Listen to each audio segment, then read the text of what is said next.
Get any sleep last night? Just a little bit. Yeah, it was a long night. It was a long night. Right. And it ended up the way I guess we all knew it was going to end up, but it didn't have to end up this way, did it? Oh, absolutely not. I mean, this is, I feel like I'm serving in the nation's largest kindergarten, only we have control of the federal checkbook and the nuclear arsenal. It's a little scary when you think about it from that perspective. And, watching the holding the breath of the Tea Party and, the 46 times that we voted against the Affordable Care Act, it's just ridiculous that they brought us to this point, and I don't think they have an end game. You mean this could go on and on and on? I don't know where their end game is. They're clearly not going to change the Affordable Care Act. There's no taste from the public to change the major provisions we passed in the law. There's no taste from Congress to do that. The president said he's not going to negotiate on that.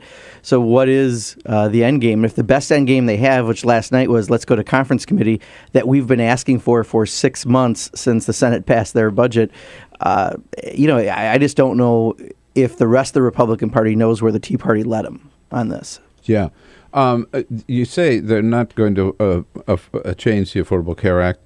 Au contraire, right? The Affordable Care Act today has a whole new life with the introduction now of the health exchanges and their availability for the first time. The one thing actually happening today while we shut down federal government, 800,000 plus people won't be working. We're not going to have monitoring for the flu, for influenza, for asteroids. We're not going to have WIC program.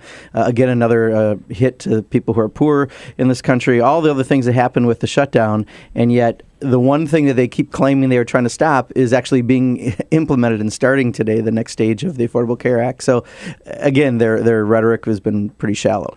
If there had been a vote in the entire House for a clean, continuing resolution to fund the government, what would have happened?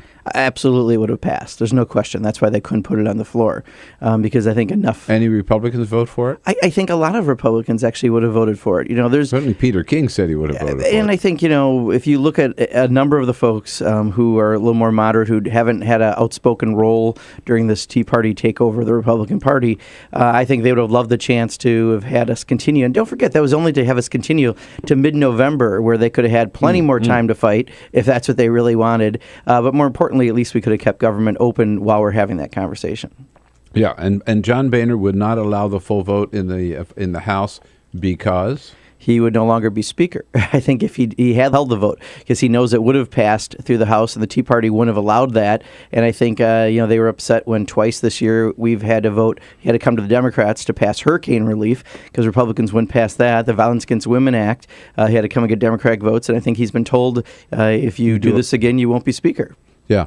So in other words, on his scale of priorities, his one job is more important than the jobs of 800,000 federal employees. Well, and a whole lot of other jobs. That ripple effect of what you're doing to the economy right now is we're rebounding. You're going to put a potentially crippling effect onto the economy, and let's see what happens with the stock market. But it could really have a negative effect there, and that's going to affect a whole lot more people. So it's not just that 800,000 people; it's millions and millions of people. Also, that John Boehner can keep 30 to 40 far right-wing extremists happy in Congress. So one of your colleagues and a good friend of ours, Congressman Chris Van Hollen, yesterday suggested that the real Speaker of the House today is not John Boehner, it's Ted Cruz. Oh, no question.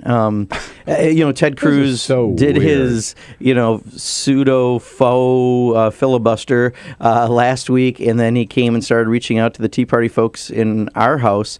All I can guess is, this is a strategy, as far as I can see, that, hopefully will make the public realize that those Tea Party folks that got elected in that 2010 cycle have been disastrous. They don't believe in government, yet they want to run for office to run government, and they're running us into the ground. And that's what they did last night. And hopefully the net effect out of this is we can change the face of Congress. A couple of things about the shutdown that bother me, not just the fact that there is a shutdown, is number one, a lot of people, as you point out, have been furloughed. Members of Congress have not been furloughed. They're not only still on the job, but you're still getting a paycheck, Congressman. Is that fair? No. Well, again, this is what happened when we had the sequester and members of Congress had to fly home, and there weren't enough people to get the lines going quicker. Congress changed the rules so that they could get home quicker, right? Yeah. I mean, this is Congress taking care of itself. So I'm sure you're going to see all kinds of Tea Party members today voluntarily saying, "Don't pay me" during this period, right? Don't hold your breath. Oh, it's so hypocritical. That this is the group that wants to shut us down, and yet, of course, they're protected as we move forward.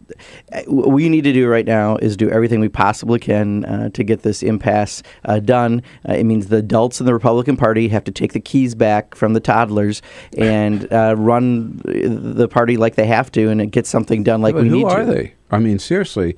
It's not the leadership. It's not Boehner. It's not Cantor. It's not McCarthy.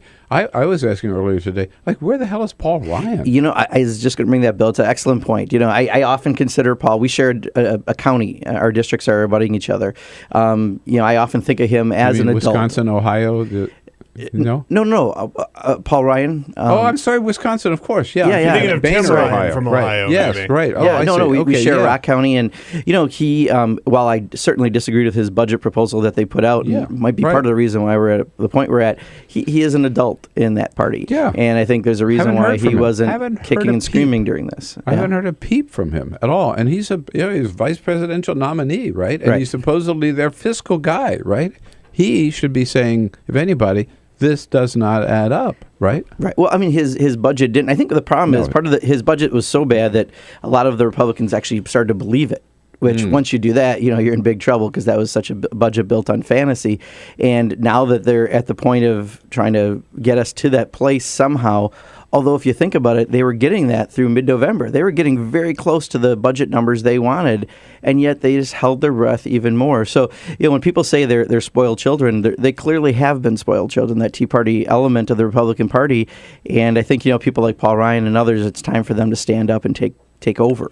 Now, you didn't get much sleep, and I'm sure you haven't had a chance to catch up with all the newspapers this morning. So the other thing that bugs me, though, about the shutdown, and I have a column in The Hill this morning, which I recommend you, is that it's only a partial shutdown. So it seems to me, first of all, if you really believe you should shut the government down, then shut the damn thing down. I mean, the fact that they've left air traffic controllers on the job, TSA on the job, the post office is still going to deliver the mail. It's sort of, they want it to be a painless, relatively painless shutdown, right? What they want to show is that you can see, look how government doesn't need to be in your life. Therefore, you can, yes, exactly. Yeah, right. Now, the reality, though, is the things that do get shut down are things that you don't see right away. But when you don't have the Center for Disease Control monitoring influenza, and we have an outbreak, this is has a real life impact that means lives.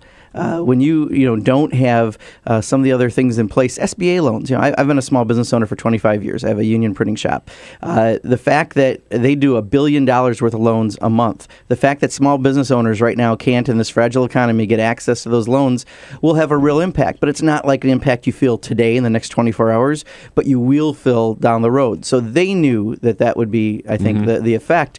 But in the real world, it has a very big impact. It's just not something you're going to feel maybe in the next 24 to 48 hours. Yeah, we talked earlier this morning, one of our guests, about the WIC program, Absolutely. Women, infant children, and these the subsidies they get for buying healthy foods. And I mean, that program is shut down, and that's going to affect the poorest of the poor again, right? Yeah, on top of what Most they just did Americans the may not stamp impact, program, the food stamp program, the cuts there.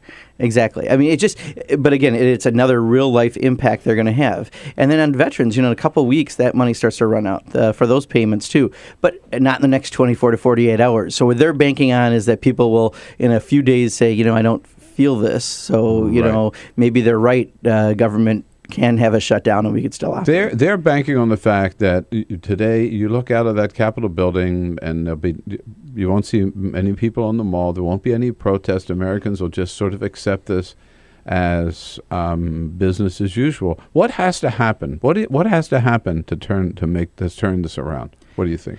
Well, I think on the Republican side, the adults have to hear and feel enough that they're going to do it. And my guess is what's going to happen is if you have a poll or two, like we've already been seeing, where people say they don't support this spoiled child attitude of what the Tea Party's done, if they start to feel that electorally, that somehow this could have an impact on the next set of elections, I think that's when you'll find the ability to change things. Quite honestly, I'm surprised we got to this point. I thought, based on everything I've seen up to this point, it would have already sent that message, but they must need to deliver it even harder.